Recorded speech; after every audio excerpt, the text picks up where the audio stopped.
Lo que la creación de la agencia FONPRODUCE propone es juntar diversos programas de innovación de empresas dirigidos a pymes que se encuentran desperdigados por diferentes instituciones públicas.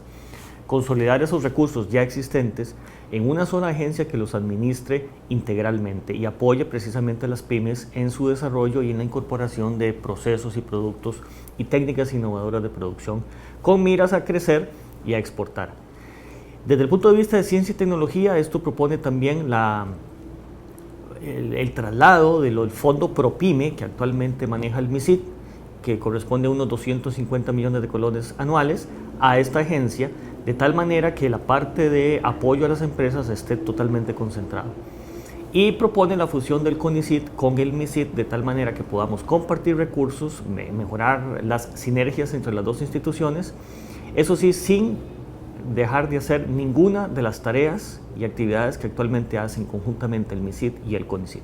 Y en ese sentido es una fortaleza para el sector ciencia y tecnología porque permite juntar recursos de ambas instituciones, que tenemos escasez de recursos actualmente, y mejorar un poco la coordinación que existe entre ambas instituciones, juntándolas en una sola que fortalece todas las actividades, programas, proyectos que realiza el Ministerio de Ciencia y Tecnología en este momento. Definitivamente es un tema que genera muchas expectativas, pues significa un cambio radical en la forma de gestionar los fondos. Vamos con Alejandra Fernández, periodista y productora, que ya se encuentra con el físico Walter Fernández. Gracias, José. Y efectivamente, el doctor Walter Fernández no solo es el expresidente del Consejo Director del CONICYT, sino también es un hombre que se ha dedicado a pensar la ciencia, el desarrollo de los temas científicos y tecnológicos. Fue director de la Escuela de Física, presidente de la Asociación de la Academia Nacional de Ciencias y presidente del Consejo Directivo del Centro Latinoamericano de Física, entre otros muchos cargos. Un currículum bastante extenso. Bienvenido al programa, don Walter. Y empecemos con la entrevista. ¿De dónde se origina o nace esta agencia innovadora FONPRODUCE? Bueno, FONPRODUCE es una iniciativa de ley que propone el gobierno que pretende concentrar los programas que atienden las pymes, refundiendo los fondos que administran algunas instituciones para fines específicos y especializados de las pymes. ¿Cómo apoya en este momento el CONICYT a las pequeñas y medianas empresas? ¿Por qué se le asocia a las pymes con el sector de ciencia y tecnología también? El CONICYT apoya a las pymes mediante la administración del fondo ProPyme, que fue el resultado de la Ley de Pequeñas y Medianas Empresas en el 2002, y también a través del programa PIN en dos componentes. Una que es la inversión para la competitividad industrial y el otro es capital humano avanzado para la competitividad. A las empresas generalmente se les asocia con el área de ciencia y tecnología porque la capacidad de innovación está en general estrechamente ligada al uso del conocimiento científico, lo cual puede llevar a mejoras tecnológicas a nivel de producción de los productos. Dice el proyecto que el diseño institucional y los procesos asociados para su ejecución limitan el impacto de los fondos. ¿Eso es cierto o no? Bueno, la respuesta no es tan tajante sí o no. El modelo de diseño actual apuesta a la especialización de las instituciones para atender las necesidades de las pymes. La limitación del impacto se debe sobre todo a la poca disponibilidad de fondos. Por ejemplo, en el fondo ProPyme, en los últimos 10 años, el promedio ha sido de 200 millones por año, lo cual es muy poco, relativamente muy poco. Sí, para la gente tal vez que no entiende, el asunto es que para desarrollar proyectos en ciencia y tecnología la inversión debe ser grande y a largo plazo, no es cosas muy pequeñas y tal vez estratégicas a corto plazo. Exactamente. A la academia tiene la preocupación de que un ente no estatal maneje fondos públicos para trasladarlos a entes privados. ¿Es también esa preocupación también se traslada a otros sectores dentro del ámbito de la ciencia y la tecnología? Sí, en general existe una gran preocupación de que un ente público no estatal maneje los recursos públicos, porque generalmente estos entes públicos no estatales tutelan intereses privados. Básicamente es un ente privado que maneja fondos públicos y se los da a sujetos privados. Don Walter, ¿usted cree que al convertirse o trasladarse esos fondos y ciertas actividades y acciones que realiza el CONICYT, contará con una herramienta más flexible y con mecanismos de contratación más ágiles? No, yo no creo en las bondades de ese proyecto, porque precisamente actualmente existen instituciones especializadas para atender las necesidades de las pymes. Y por otro lado, se puede lograr una mejor coordinación si los jerarcas de las instituciones toman el liderazgo adecuado. Además, hay organismos como el Consejo Presidencial de Competitividad e Innovación y Talento Humano que pueden articular las necesidades que se requieren. Un aspecto que me gustaría mencionar es que el proyecto a veces pone como un ejemplo inspirador Procomer, la promotora de comercio exterior. Pero es necesario señalar que este ente no administra fondos, sino que promueve la comercialización, el mercadeo y trata de tener mejores contactos en el exterior para la comercialización de los productos. Don Walter, vamos a hacer aquí una pausa. Mi compañero José Durán tiene más información y en breve continuamos con esta entrevista. Algunas personas del sector científico han expresado su preocupación por el futuro del CONICYT. Veamos lo que nos dice el ministro Marcelo Jenkins al respecto.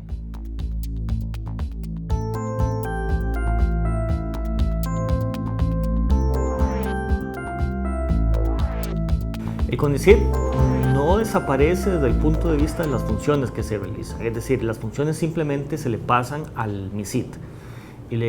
Todos los funcionarios del CONICYT no desaparecen ni se despiden, sino que son trasladados en las mismas plazas y respetando todos los derechos laborales a trabajar en el MICIT haciendo las tareas que actualmente realizan, para lo cual tienen no solo las capacidades, sino la experiencia. Y en ese sentido lo que hace es fortalecer a ambas instituciones, porque no se deja de hacer ninguna de las actividades, sino que se fortalece el ministerio para poder realizándolas con más personal del que actualmente existe.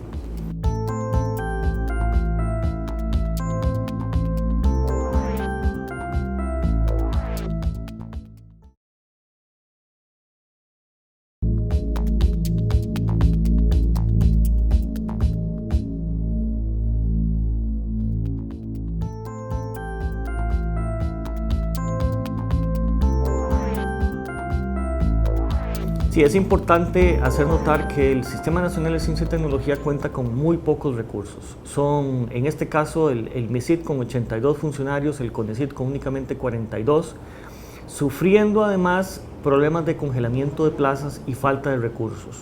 En una coyuntura de déficit fiscal muy seria a nivel nacional, sin ninguna expectativa de que ninguna de las dos instituciones podamos crecer, ni en recursos propios, ni en plazas y personal adicional.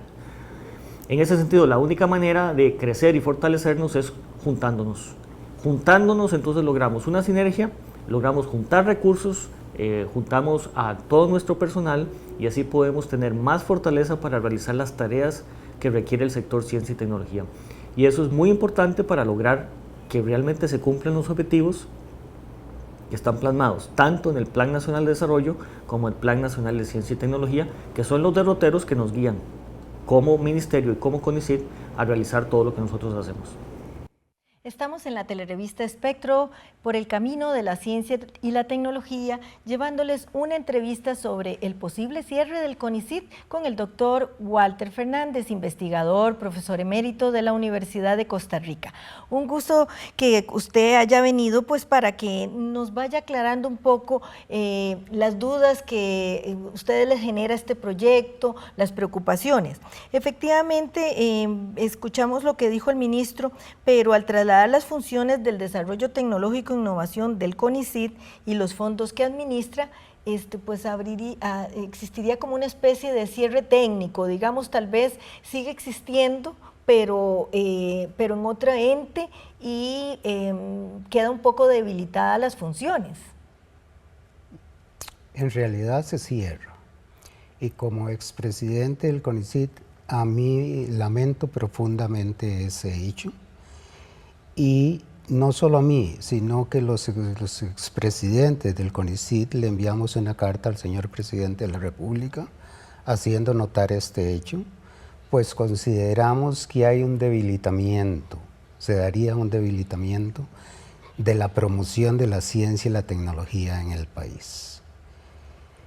Es un hecho muy importante, por ejemplo, que fundir el CONICYT con el MICYT impediría la diferencia de funciones de la parte técnica de la parte política. No debe haber conflicto de intereses en las evaluaciones. Y tener separado la parte técnica de la política es muy importante. Y los organismos internacionales que promueven para comercio y ese tipo de cosas enfatizan mucho en este aspecto. La parte política debe estar separada de la parte técnica. Son 44 años de funcionamiento del CONICYT, fue creado en 1972. Sin embargo, en algunas de las críticas que se le hacen al CONICYT, que algunas otras personas lo han divulgado, se dice que no ha sido tan eficiente en el manejo de los fondos actualmente.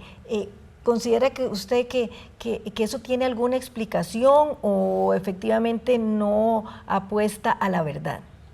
Bueno, hay que aclarar un punto. El CONICYT administra los fondos y es el ministerio el que dicta las políticas para que se especifiquen las áreas, se hagan las convocatorias y da las normativas o las regulaciones al respecto. Entonces es un doble papel entre el MICYT y el CONICYT. Una vez que el MICYT aprueba las solicitudes, entonces el CONICYT entra en la parte de administrar los fondos. Don Walter, ¿se entra en un debilitamiento de la ciencia y la tecnología en el país con cómo se ha conducido este proyecto?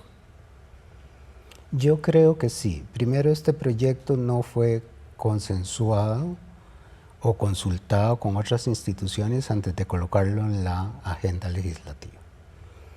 Por ahí se empezó mal, yo diría. Y en segundo lugar, es mi impresión de que el país ya cuenta con instituciones capaces para atender las pymes en aspectos especializados. ¿Hay estudios técnicos que sustenten el cierre del CONICYT? Una vez que se hace ese proyecto, que se lleva a la Asamblea Legislativa, ¿ustedes tienen algún estudio? No. No hay ningún estudio de ese tipo, ese es un punto. Y es importante señalar que el proyecto, como está presentado, está muy alejado del tema de la ciencia y la tecnología. Por eso, si usted ve el proyecto y busca las palabras ciencia y tecnología y el contexto en que puedan aparecer, se sorprenderá. Es precisamente por esto que uno no se explica o no hay una razón de peso por la cual en ese proyecto haya unos artículos que pretendan el cierre del CONICYT. simplemente no tiene como lógica. Sí, porque efectivamente se deroga la ley de creación del CONICYT. Bueno, se derogan una serie de leyes cuando uno ve el proyecto, pero también la del CONICYT está puesta ahí. Y quisiera mencionarle que, por ejemplo, personas que fundaron el CONICYT, como don Rodrigo Celedón, y que también fundó el Ministerio de Ciencia y Tecnología con la Ley de Promoción del Desarrollo Científico y Tecnológico, tenían muy claro que las dos instituciones deberían coexistir. Y tenían que coexistir precisamente para mantener la separación de la parte técnica de la parte política. En la academia, cuando yo digo la academia, me refiero a la Academia Nacional de Ciencias, porque hay todo un pronunciamiento para los que no lo desconocen. Se le envió a la comisión que estudia esta ley que se está promoviendo. La Academia de Ciencias dice que para resolver las especificaciones de la amplia gama de actores productivos clasificados como pymes, en vez de una estructura centralizada con amplia cobertura temática y sectorial como se planea en el proyecto, lo procedente sería, como lo apunta la experiencia, que las demandas de apoyo a la innovación sean canalizadas por entidades técnicas especializadas que respondan a la naturaleza propia de cada uno de los conglomerados. Efectivamente, por eso creo que el mejor diseño es tener instituciones especializadas, porque pymes en este momento hay reconocidas como o entes que se clasifican de esa forma como 90,000. Dicen, es una gama muy amplia y de temas muy amplios. Entonces, para atender a todas no se puede con una misma enfoque, sino que deberían ser por sectores. Para finalizar, don Walter, ¿qué futuro o qué ambiente le ve a la ley en este momento? Yo espero que poco. En realidad, como le digo, la ley primero no fue consultada con los sectores afectados, y ya ha habido manifestaciones, por ejemplo, del personal del INAH y de su consejo, su junta directiva, en el sentido de que los afecta significativamente. También hay pronunciamientos como el que usted mencionó de la Academia Nacional de Ciencias, pero entiendo que hay otros que o se oponen o por lo menos tienen sus reservas al respecto. Y también abiertamente a algunos diputados no les ha gustado el proyecto. Para finalizar ya esta entrevista, me gustaría dejarle el último minuto para que usted tal vez dijera algo en lo cual no se haya contemplado y también merece su atención. No, yo quisiera enfatizar tal vez el punto de que más bien un país debe fortalecer el desarrollo científico y tecnológico. En estos momentos, los países que apuestan por un desarrollo científico y tecnológico regional y lo promueven, tienen vivos sus CONICYTs y además tienen algún ministerio o alguna secretaría para los fines políticos, digamos, para las políticas científicas y tecnológicas. Esa diferencia de roles se debe mantener y yo creo que ese tipo de estructura que tenemos ayuda a la promoción de la ciencia y la tecnología y es innecesario totalmente a través de un proyecto de estos cerrar el CONICYT. Sí, porque más bien durante años se luchó porque también existiera el ministerio, que es el ente político que da las directrices y que conduce o da la visión hacia dónde debe ir el país. Y la parte técnica que ya desde el 72 se había establecido para ejecutar los fondos, entre otras cosas. Sí. Muchísimas gracias, don Walter. Con esto terminamos nosotros esta entrevista, pero José Durán tiene más información después de esta pausa.